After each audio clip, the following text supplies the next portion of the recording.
Hey everyone, welcome to our channel আদিপস online class. আজকে আমরা সপ্তম শ্রেণীর ইংরেজি বইয়ের সপ্তম অধ্যায় নিয়ে আলোচনা করব। তাহলে চলো বেশি কথা না বাড়িয়ে সরাসরি সমাধানে চলে যাওয়া যাক। দেখো, তোমাদেরকে এখানে একটি ছক দেওয়া হয়েছে যেখানে তোমাদেরকে পার্সন এবং অ্যাক্টিভিটি লিখতে হবে। কিছু এখানে পার্সন দেওয়া হয়েছে, তাদের অ্যাক্টিভিটিগুলো তোমাদেরকে লিখতে হবে। চলো এখন আমরা পরের ছকে চলে যাই।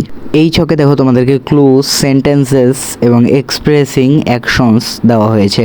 এগুলো তোমরা ভালোভাবে দেখে নিবে। চলো এখন আমরা বেশি কথা না বাড়িয়ে পরবর্তী ছকটি দেখে নিই।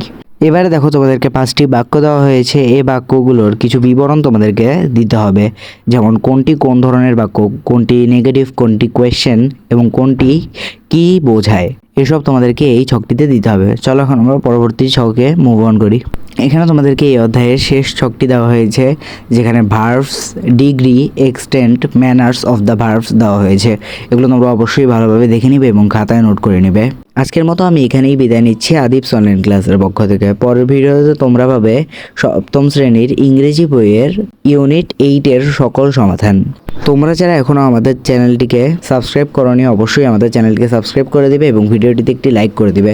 তাহলে আজকের মতো বিদায়। আল্লাহ হাফেজ সবাইকে।